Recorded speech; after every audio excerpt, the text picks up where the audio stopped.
नमस्कार, आप देखें रिपब्लिक भारत और मैं हूं आपके साथ गायत्री शर्मा और मैं हूं आपके साथ पुनीता सिंह। तो इस बुलेटिन में आज हम बात करने वाले हैं भगोड़े बाबा की, जो देखिए लापता है, उसका कुछ पता नहीं चल पा रहा है। लेकिन हाँ, 24 घंटे के बाद जब लगातार सवाल जवाब हो रहे थे, इसके बाद बाबा ने जवाब दिया है। क्या जवाब दिया है, गायत्री बताएंगे। बिल्कुल, देखिए, और ये कहा भी जाता है कि जो कार होता है वो डरता है, वो छिपता है, और यही मुझे लगता है पुनीता सूरजपाल भी कर रहा है।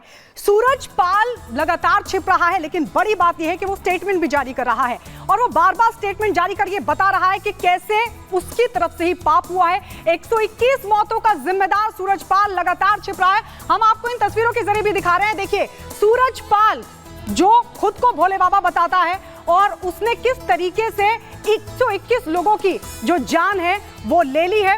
और इसी कड़ी में हम आपको उन तस्वीरों के जरिए और उन खुलासों के जरिए बताने की कोशिश कर रहे हैं कि आखिरकार मौत का आंकड़ा जिस तरीके से बढ़ा है, उसके बाद से लगातार जो सूरजपाल है उसकी धरपकड़ को लेकर भी कोशिश लगातार जारी है। और आइए अब आपको दिखाते हैं कैसे भ्रमजाल जो है वो टूट गया, लेकिन बाबा फरार चल रहा है। सूरजपाल की सच्चाई से पर्दा उठ गया है। सूरजपाल कहां है, इसको लेकर अब लगातार पुलिस उसकी तलाश कर रही है। लेकिन हम आपको बता रहे हैं कि कैसे उसने एक पूरा भ्रमजाल फैलाया था, कैसे उसने लोगों को बेवकूफ बनाया था, लेकिन चमत्कार के जो दावे वो कर रहा था वो सभी दावे झूठे साबित हुए हैं। आश्रम की तस्वीरों से उसकी पोल खुल गई है। ये पता चल गया है कि आखिरकार कैसे वो अपने भ्रमजाल में लोगों को गुमराह कर रहा था। चमत्कारी हेडपंप की तस्वीर भी सामने आ गई है, और इससे ये साफ पता चल रहा है कि कैसे ये सूरजपाल जो है, जो कि कार है, जो छिप रहा था, वो लगातार लोगों को बेवकूफ बना रहा था। लेकिन अब पुलिस इससे ज्यादा दूर नहीं है। अब इसी से जुड़ी अगली बड़ी खबर क्या है, ये पुनीता आपको बता रही है।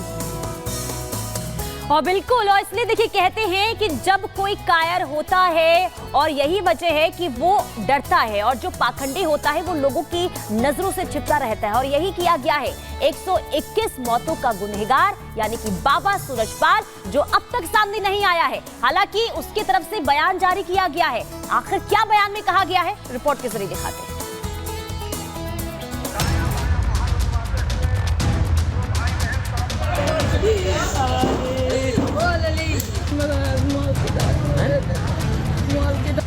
शर्म नहीं आई, चिट्ठी भिजवाई।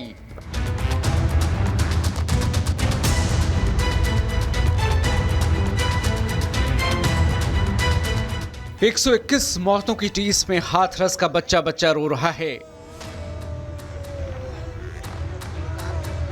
2 दिन गुजर गए, लेकिन यहाँ के लोगों की आंखों से नींद गायब है। इन सब के दिलों से 24 घंटे हाय निकल रही है, और ये सब उस दिन को और उस पाखंडी सूरजपाल को कोस रहे हैं, जो हाथरस में नरसंहार की पटकथा लिखकर चला गया। लेकिन सूरजपाल फरार है। वो चोरों की तरह मुंह छिपाकर कहीं छिपा है। उसमें हिम्मत नहीं कि वो सामने आकर लोगों का सामना करे। मैनपुरी के अंदर भोले बाबा का ये आश्रम, जो आश्रम कई सालों पुराना है, और इस आश्रम के अंदर ये बताया जा रहा है कि भोले बाबा का मुख्य रूप से निवास यहीं पर था, और यही वजह है कि पुलिस की टीम को सबसे ज्यादा उम्मीदें इसी आश्रम से हैं कि यहाँ पर भोले बाबा के मिलने की संभावनाएं जो हैं वो बहुत ज्यादा हो जाती हैं। फिलहाल आपको ये बता दें कि एसपी सिटी की टीम यहाँ से जा चुकी है। उन्होंने मीडिया से बातचीत भी की, और मीडिया से बातचीत करते हुए उन्होंने कहा कि यहाँ पर फिलहाल भोले बाबा जो है वो मौजूद नहीं है, लेकिन उनकी तलाश लगातार जारी रहेगी।